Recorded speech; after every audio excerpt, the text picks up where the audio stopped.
Welcome back to IGN Live from Gamescom in Germany. It's time to check in on The Witcher 3. Peter and Fabian are here to give us an update. Hello. Gentlemen, welcome to the show. It's a pleasure, as always. What is Geralt, what's he getting up to today? Geralt's going to be visiting, as we said previously, the underbelly of the game world. We have shown you Novigrad previously, it's been released, so now we are going to show you a more dastardly part of the game world. This is no man's land, and we are deep in the south. Whoa, it's really, really noisy out there. All right, so this is a region ravaged by war and famine with a pretty high probability to stumble upon danger. So we should always be on the lookout. And now we are exploring the environment using our Witcher senses. Geralt is a mutated monster slayer. He has access to these enhanced senses. And previously, our mission giver provided us with information that we'll be looking for a small childlike creature, and we're following his footprints. What do we know about this creature? All right, this is a small child-looking creature, that's all we know, and Geralt is looking for a certain someone, and this creature is supposed to know more about her, so we are going to his abode and trying to lure him out. Okay. So we'll see a small cutscene about Johnny? that.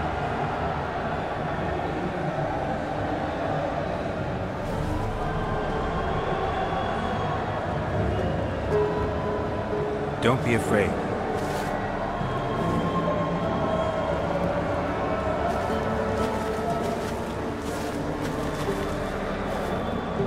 You're a Baka?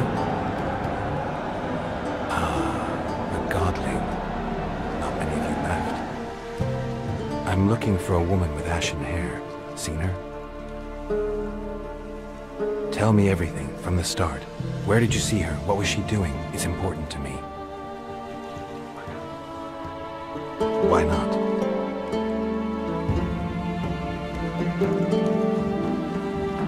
Lost your voice? Can I help you somehow?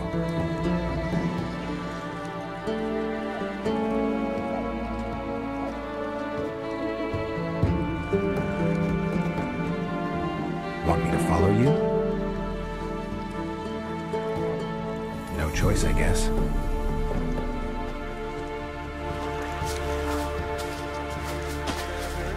After information makes a lot of sense to follow him in this time of woe, so we'll do just that. So we'll explore more of No Man's Land, the swampy area. Of course, No Man's Land is a grand region with a lot of diversity, and the swamps are only a portion of it, but it's a really lush and rich environment with a lot of wildlife that we're about to see here. Yeah, the environment is stunning. It's so there's a lot going on here. It's very dense. We'll talk about what you can do with the environment. There are, of course, several elements that you can benefit from using during combat, much like that poisonous gas cloud you saw over there.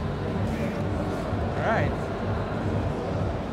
As you can see, combat has been really, really refined. It's really responsive and pretty gritty. Now we have dismemberment. Yeah, I like that. Spices up combat every once in a while. Right, so the creatures we killed, they're called drowners. Fans of the game might be familiar with drowners. We've seen them before.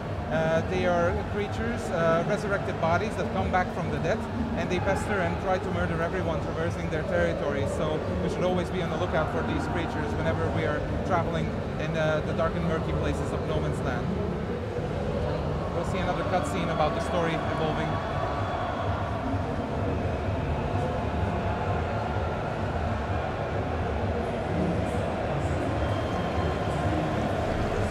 Something's on the ledge? Something that'll get you your voice back?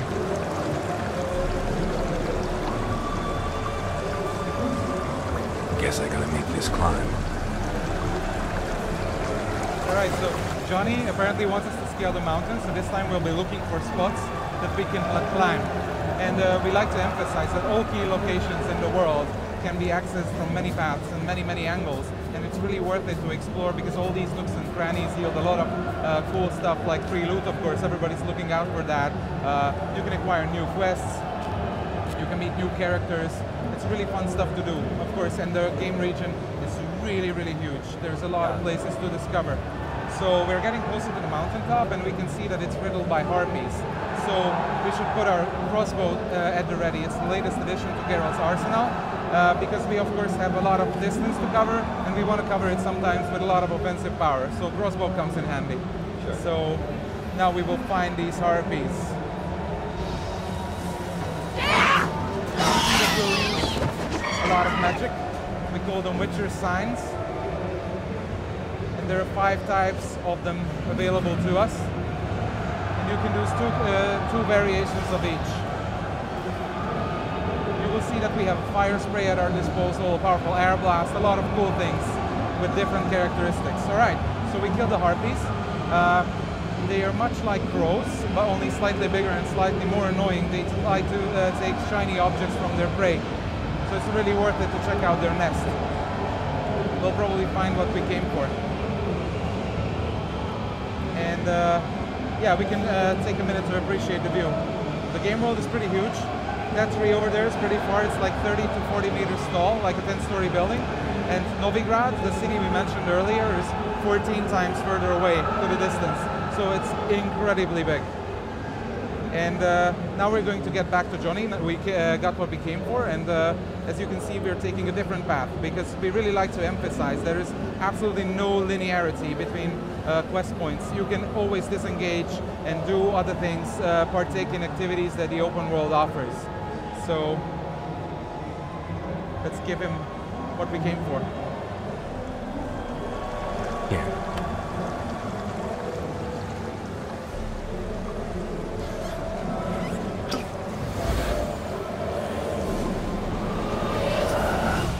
Whiskey! Slither! Ringworm! Rubbish! Bumblebee! Flabbergasted! Ha! The sound of it! Done celebrating? My favorite words! Life without savoring the sound of surreptitious shenanigans is like licking snails through a clock. Thank you for this, noble whoever you are. Long be your life. Hang on a minute. I helped you, now you help me.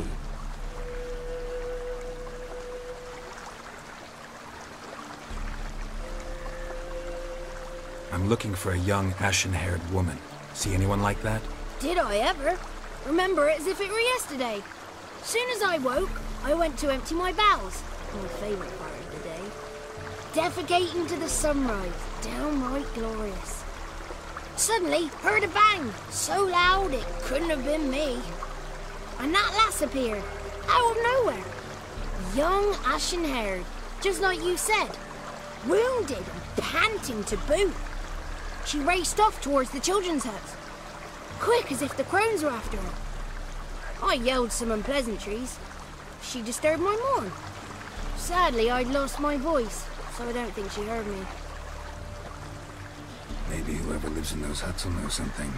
Oh, that old hag don't speak to strangers, and you're a stranger. Will she talk to you? I have spoken to her, got my ways. So be it. You helped me, and I'm no bore. Come with me. Roles in the full game, of course. All right, so he's got his voice back, and we always like to tell the audience when we're presenting that we'll let them decide whether that's a good thing or not. Most importantly, we got more information about the ashen-haired girl that we are looking for in the storyline, so we'll follow him once again to wherever he's taking us. And you can get a good look around the swamps. You can spot a nice big beast in the distance. Like, these are the creatures that we can hunt for. It's just a sneak peek of all the adventures that are available to us. How far into the game would you say this is? I wouldn't want to say. I don't want to give you any specific idea about the amounts of contents. Like, this is part of a rich storyline, of course. And Geralt is trying to talk to the ladies of the woods. And getting through to them is pretty tricky. So this is an old lady that works as basically a receptionist for the ladies of the wood, and she's a moody old lady, so it takes special effort to get through to her. So Johnny's doing his best to let us talk to her. You shouldn't have called. It's not good for you. The woman I asked about earlier. Forgive me, Gran, but this fellow absolutely must talk to the ladies. No, she's not allowed.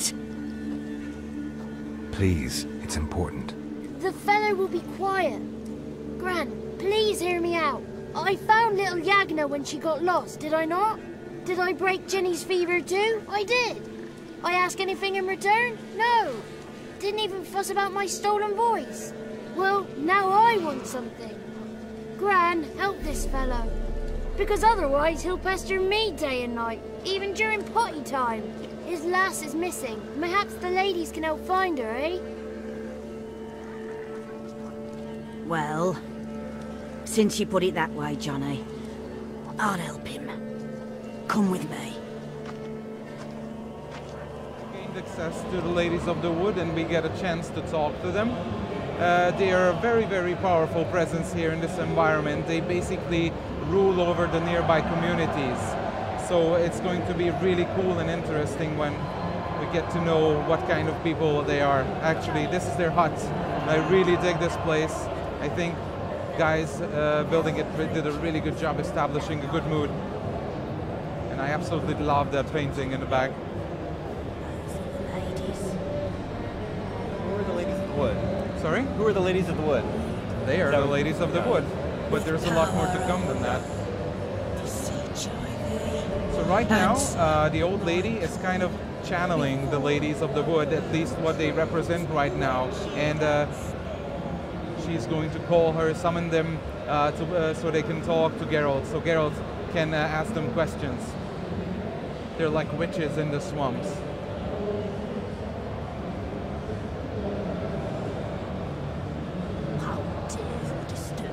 And turns out she's speaking with her voice. I mean their voice. Ashen hair. I know you met her. Where is she? Somehow she has the spiritual connection to another being through this tapestry, depicting something really beautiful and nice looking. Perhaps it's for the best. Tell me, have you got bollocks? Do you fear woodland beasts? Hard times upon this white-haired one. Brother has turned against brother. The land is soaked in blood. Evil reigns stronger than ever before. A dark power has surfaced near Down Warren. It feeds on hatred and disdain. Destroy the beast, and we will be grateful. Tell you all we know about this ashen-haired maid. We want us to do something for them first. Exactly, much like in real grim fairy tales, before a witch will help you, she will, or in this case, they will need you to do them a favor first. So this kind of game story rooted in folklore thing is happening all over the game world. This place is none other than that, but this is not something we just took from common fairy tales or Slavic mythology. We like to be inspired by realistic things, of course. So we take something we like and we twist it and make it our own. And this is exactly what's happening right here, right now. Oh, your mistress, right. On my way. Dagger. Gotta bring the dagger. Alright, so the ladies of the wood, as they like to call themselves, have instructed their servant to give Geralt a dagger. A ritual dagger. And it's going to be of great relevance later in the story. And they're giving us details about what we need to do for them in order to gain access to more information about the ashen-haired girl. There's a lot of mysteriousness and mystery about the whole thing. All right, and unfortunately, then that concludes our game. But I want to see more. Of course you do. They want to see more. Of course. I'm sorry, guys. Next February, or maybe we'll drop some more information about how the story evolves later on. If you would like to know more, you can come by to Gamescom and check out our excellent presentations. If it's convenient for you to come to Gamescom, exactly. If you can, stop by. And there you will be able to see more of the ladies of the wood. Maybe we will see something more than the tapestry. Sure. Tell me more about the Witcher sense. We just saw a brief glimpse of it there. We were able to use it to track footsteps. Exactly. Right. So what else can we do with Witcher sense? Right. So the Witcher senses let Geralt observe audible and visible clues in the wilderness that would be invisible or inaudible to the naked eye or ear in that case. And it opens up an additional layer of exploring the open world.